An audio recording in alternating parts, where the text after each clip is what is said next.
Oke, selamat datang kembali ya di sesi pembahasan kita. Hari ini nih kita mau fokus ke fondasi ilmu data. Kita bakal kupas tuntas bab 1 buku Data Science for Dummies, edisi ketiga, judulnya Wrapping Your Head Around Data Science. Sumber kita ya ringkasan bab itu. Misinya apa? Ya bantu Anda semua biar lebih dapat gitu, apa sih sebenarnya ilmu data itu, kenapa kok relevan banget sekarang, terus siapa aja yang bisa ambil manfaatnya. Oke deh, kita mulai ya. Tepat sekali. Bab ini langsung nunjukin nilai praktisnya gitu loh. Gimana ilmu data itu jadi alat buat ya mengoptimalkan apa yang kita punya. Bisa waktu, uang, sumber daya lain. Dan juga mengubah data mentah, data yang kelihatannya acak, jadi wawasan yang benar-benar bisa dipakai buat ambil keputusan. Ini bukan cuma teori di awang-awang, tapi bisa banget Anda pakai buat ningkatin bisnis, investasi, bahkan gaya hidup sehat sehari-hari. Praktis lah pokoknya. Nah, langsung ke intinya nih. Bab ini kan bilang kita tuh kayak berenang di lautan data ya. Dari HP, sensor, medsos, wah banyak banget. Tapi sering ada kebingungan dasar nih. Bedanya ilmu data sama rekayasa data itu apa sih? Kayaknya sama-sama penting, tapi perannya beda kan ya? Betul, perannya beda banget. Mungkin analoginya gini deh, biar gampang. Ilmuwan data itu kayak detektif. Dia nyari petunjuk, nyari makna, nilai dari tumpukan bukti, ya data itu. Terus dia ngerangkai cerita dan nunjukin temuannya. Fokusnya di makna. Nah, kalau rekayasa data, dia lebih kayak arsitek atau insinyur. Tugasnya ngerancang, bangun infrastruktur yang kuat. Sistem penyimpanan data, pipa datanya, biar si detektif tadi bisa kerja enak, efisien, apalagi kalau datanya gede banget. Jadi dia mastiin fondasinya kokoh. Keduanya saling butuh sebenarnya. Oke. Analogi detektif sama arsitek lumayan ngebantu nih, sip. Terus, bab ini juga nyebut soal jenis-jenis data. Ada yang rapi, kayak data penjualan di tabel gitu, itu kan terstruktur. Terus ada yang liar, ya kan, kayak email, video, itu tidak terstruktur. Sama ada yang di tengah-tengah, semi terstruktur. Buat Anda yang mungkin udah sering main data, ini bukan hal baru ya. Tapi bab ini kayaknya ngingetin lagi soal tantangan di baliknya ya. Iya, bener banget. Data terstruktur itu relatif lebih gampang diolahnya. Tapi, tantangan sesungguhnya itu seringkali di data yang nggak terstruktur. Gimana coba caranya ngambil info berharga dari teks bebas, dari gambar, atau suara?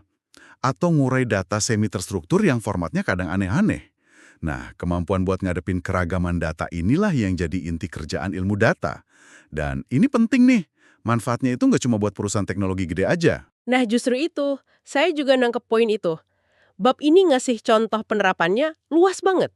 Bukan cuma soal rekomendasi produk di toko online gitu ya, tapi bisa sampai bantu polisi prediksi area rawan kejahatan. Itu predictive policing namanya. Atau malah percepat respons kemanusiaan pas ada bencana. Ini nunjukin relevansinya di banyak sektor kan? Luas banget. Mulai dari startup kecil yang pengen ngerti pelanggannya lebih dalam, sampai organisasi nirlaba yang mau ngukur dampak programnya. Pokoknya, di mana ada data, di situ ada potensi wawasan. Coba bayangin aja deh, tanpa optimasi rute pakai data, mungkin paket yang Anda pesan butuh waktu berhari-hari lebih lama buat sampai. Itu kan contoh simpel tapi nyata. Benar juga ya. Nah, kalau gitu senjata atau peralatan apa aja sih yang menurut Bab ini wajib ada di tas seorang ilmuwan data? Saya lihat daftarnya lumayan nih, ada teknis, ada juga soft skill. Mana ya yang paling krusial atau mungkin yang paling bikin kaget buat orang baru? Bab ini emang nyebutin kombinasi skill sih. Ada yang teknis, kayak kemampuan ngambil data, biasanya pakai SQL tuh. Terus, fondasi matematika sama statistik. Ini penting buat bikin model prediksi, validasi, kayak regresi atau model klasifikasi gitu. Terus, ya jelas, coding. Biasanya pakai Python atau R. Ini alat utama buat analisis sama visualisasi. Tapi jangan bayangin harus jadi programmer hardcore ya. Lebih kayak koki yang tahu cara pakai pisaunya dengan efektif aja gitu. Tapi nih, yang benar-benar ditekankan bab ini sebagai pembeda itu keahlian domain. Banyak orang fokusnya di teknis melulu. Tapi bab ini bilang, kalau Anda nggak paham konteks bisnisnya atau konteks saintifiknya, ya Anda cuma lihat angka aja, nggak lihat cerita di baliknya. Itu dia pembeda utamanya, antara sekedar analis data sama problem solver yang beneran ngasih nilai. Nah, ditambah lagi kemampuan komunikasi sama visualisasi. Gimana cara jelasin temuan rumit jadi simpel dan menarik. Wah, menarik. Bener-bener tekanan di keahlian domain. Jadi bukan cuma jago ngoding atau statistik doang ya, tapi mesti paham medan perangnya juga. Bab ini juga ngenalin beberapa tipe atau peran gitu ya. Ada data implementer, si pembangun solusi teknisnya. Iya, si pembangun. Detail-oriented, jago math, sama coding biasanya. Oke, terus ada data leader. Nah, kalau ini lebih condong ke bisnis, ke strategi, yang mimpin proyek-proyek datanya. Dan yang terakhir, data entrepreneur. Kayak penulis bukunya sendiri ya, yang bangun usaha basisnya data. Betul. Ini nunjukin kalau karir di bidang ini tuh fleksibel banget. Anda nggak harus jadi satu tipe aja. Bisa fokus ke kekuatan Anda, entah itu di coding yang dalam, atau strategi bisnis, atau malah bikin usaha baru. Banyak ruang lah buat berbagai minat. Oke. Jadi bab satu ini benar-benar kayak peta dasar sama kompas ya buat mulai jalan-jalan di dunia ilmu data yang luas ini, ngasih gambaran tantangannya, tsunami data itu sekaligus bekal yang perlu disiapin. Iya, persis. Dan intinya, menurut saya nih ya, bukan cuma soal teknologinya aja, tapi kemampuan kritis buat paham konteks di balik angka-angka itu. Terus, bisa nerjemahin jadi cerita yang dimengerti orang lain. Nah, itu kuncinya. Ilmu data itu sebenarnya soal dialog yang lebih cerdas dengan informasi. Nah, sebagai penutup nih, mungkin ada pertanyaan buat Anda semua renungkan. Coba pikirin deh, di area mana dalam pekerjaan atau mungkin kehidupan pribadi Anda, pemahaman data yang lebih baik itu kira-kira bisa buka wawasan baru atau peluang baru yang belum kepikiran sama sekali. Sesuatu buat Anda eksplorasi lebih lanjut mungkin ya. Oh ya, satu lagi. Kalau ada topik lain seputar data atau mungkin bab lain dari buku ini yang Anda pengen kita diskusikan bareng, jangan ragu ya, kasih tahu di kolom komentar. Kami pengen banget dengar masukan dari Anda, biar kita bisa kupas tuntas bareng lagi nanti.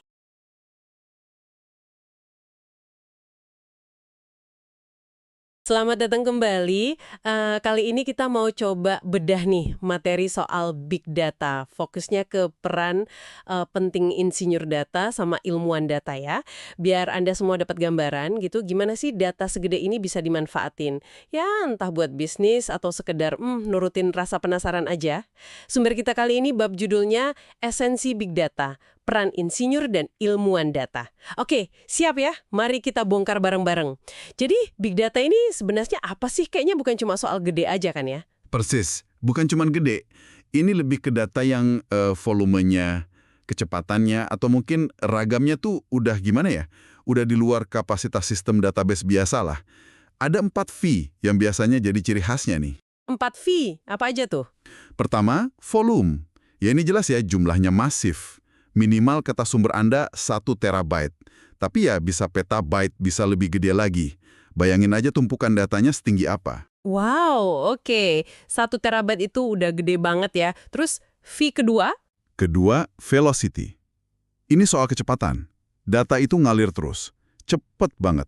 Kadang mampir real time. Latensinya bisa di bawah 100 milidetik. Kecepatan masuknya juga gila. Dari 30 KB per detik sampai 30 GB per detik. Nangkep sama ngolahnya perlu cara khusus. Kebayang sih derasnya kayak gimana. Lalu? Ketiga, variety. Nah, ini jenis datanya macam-macam. Ada yang terstruktur rapi, kayak tabel di database gitu. Ada juga yang nggak terstruktur sama sekali. Contohnya, ya email, dokumen Word, video, suara. Terus ada juga yang semi terstruktur, kayak file XML atau JSON. Iya. Jadi nggak cuma angka-angka di tabel ya. Bisa apa aja bentuknya. Betul, makanya nyimpan sama analisisnya jadi tantangan tersendiri. Nah, yang terakhir, V keempat, itu value, nilai. Intinya sih di sini, data mentah itu seringkali, ya nilainya belum seberapa. Kayak biji emas gitulah, perlu ditambang, diolah dulu, baru jadi wawasan berharga. Oh, jadi percuma dong datanya banyak kalau nggak bisa diolah jadi sesuatu yang bernilai. Tepat sekali. Tanpa diolah, ya cuma jadi tumpukan data aja, nggak guna. Oke. Paham soal 4V ini. Nah, pertanyaannya, data sebanyak dan secepat itu asalnya dari mana aja sih? Kayaknya zaman sekarang semua hal hasilin data ya. Betul banget. Sumbernya di mana-mana. Coba aja pikir, interaksi kita di media sosial, terus transaksi keuangan, kartu kredit, e-wallet, terus rekam medis di rumah sakit, log sistem dari server, jejak klik kita waktu browsing internet. Itu semua data. Belum lagi dari perangkat Internet of Things, IoT, jam pintar, sensor di pabrik, mobil pintar, semua kirim data terus-menerus. Wah, iya juga ya. Nggak kebayang banyaknya. Nah, balik ke fokus kita.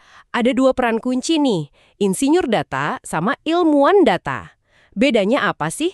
Kalau dianalogikan, mereka itu kayak gimana perannya? Dua-duanya ini penting banget, tapi fokusnya beda. Insinyur data itu bisa dibilang kayak arsitek sama tukang bangun infrastrukturnya. Mereka yang desain, bangun, terus maintenance jalan tol sama bendungan buat data besar ini. Pastiin pipanya lancar, sistemnya kuat, efisien, bisa di-scale up kalau data makin banyak. Di sumber Anda ada analogi bagus tuh. Mereka itu kayak pembangun jembatan buat ngatur aliran banjir data. Oke, jadi insinyur data itu yang nyiapin infrastruktur, jalurnya gitu ya, biar datanya bisa ngalir dan ketampung dengan baik. Terus ilmuwan data ngapain? Nah, kalau insinyur udah bangun jembatan sama jalannya, ilmuwan data ini kayak penjelajah atau mungkin detektifnya. Mereka yang manfaatin infrastruktur itu. Mereka masuk ke hutan data, pakai alat-alat statistik, machine learning, visualisasi, buat nemuin pola-pola tersembunyi, bikin prediksi. Intinya, gali harta karun berupa insight. Mereka yang jawab pertanyaan bisnis, cari peluang baru dari data itu. Jadi, insinyur siapin data, ilmuwan ubah data jadi keputusan pinter. Menarik. Jadi saling melengkapi banget ya peran keduanya. Tapi di lapangan gitu, pembagian tugasnya selalu saklek gitu nggak sih? Tadi disebut batasannya bisa kabur katanya. Nah, itu poin bagus. Idealnya memang jelas. Tapi ya, prakteknya, apalagi mungkin di tim yang lebih kecil ya, sering ada tumpang tindih. Bisa aja insinyur ikut bantu analisis dikit, atau ilmuwan data perlu turun tangan ngerjain persiapan data yang teknis banget. Yang penting sih, gimana ya, kolaborasinya jalan baik. Fleksibel aja mungkin definisinya. Oke, paham. Nah, ngomongin olah data segede gunung tadi, itu gimana caranya? Di sumberan disebut Hadoop sama MapReduce. Ini masih relevan banget kah sekarang? Hadoop itu bisa dibilang salah satu fondasi penting ya di dunia big data. Terutama di awal-awal. Dia itu ekosistem open source buat nyimpan sama proses data secara terdistribusi. Di banyak komputer gitu. Nah, MapReduce itu model pemrograman intinya. Tapi dia buat pemrosesan batch. Artinya, datanya diolah dalam satu tumpukan besar gitu. Bisa makan waktu lumayan lama, jam-jaman bahkan harian. Cocoknya buat analisis mendalam yang nggak butuh hasil instan. Bisa pakai Java, Scala, atau Python lewat PySpark, bahkan SQL lewat Hive atau Spark SQL. Oh, jadi batch itu maksudnya nggak langsung ya hasilnya. Kalau kita butuhnya cepat, analisis real time gitu, Hadoop sama MapReduce ini kurang cocok dong. Tepat. Kalau butuh latensi rendah, misalnya buat analisis streaming data medsos atau deteksi fraud real time, ya ada teknologi lain yang lebih pas. Contohnya ada Apache Spark, dia bisa batch juga tapi jauh lebih cepat. Bisa streaming juga. Ada Apache Storm, terus platform MPP atau Massively Parallel Processing, sama database NoSQL yang memang didesain buat data yang macam-macam dan cepat tadi. Jadi, ya insinyur data kudu pinter milih alatnya. Wah, ternyata ekosistemnya kompleks juga ya, banyak pilihannya. Nah, ini biar lebih kebayang ada studi kasus perusahaan telekomunikasi Fortune 100 kan ya. Mereka katanya punya masalah klasik silo data. Tak pisah. Data pelanggan di sistem A, data jaringan di sistem B, data operasional di sistem C. Susah banget digabungin buat analisis. Akhirnya mereka implementasi Hadoop buat nyatuin silo-silo data ini ke satu tempat. Hasilnya, wah signifikan banget. Waktu buat jalanin query analisis yang tadinya jam-jaman, kepangkas jadi cuma beberapa menit. Kemampuan mereka buat ngerti pelanggan sama kondisi jaringan jadi naik drastis. Luar biasa ya perubahannya. Dari jam ke menit itu jauh banget. Ini benar-benar nunjukin kekuatan integrasi data ya. Dan gimana peran insinyur sama ilmuwan data jadi kunci di situ. Tepat sekali. Studi kasus itu nunjukin gimana skalabilitas, jadi sistemnya gampang ditambah kapasitasnya, terus peningkatan kinerja, sama keandalan sistem bisa dicapai.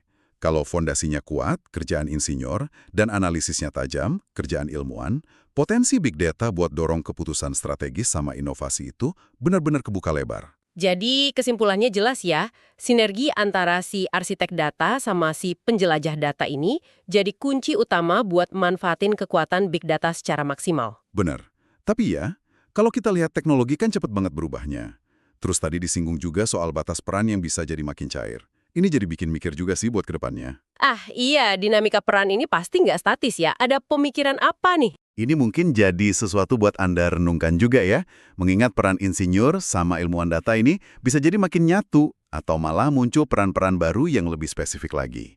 Kira-kira nih, gimana sih bentuk kolaborasi ideal di masa depan yang seharusnya kita rancang biar kita bisa terus gali potensi maksimal dari big data yang nggak ada habisnya ini? Nah, itu mungkin yang perlu kita pikirkan bareng-bareng.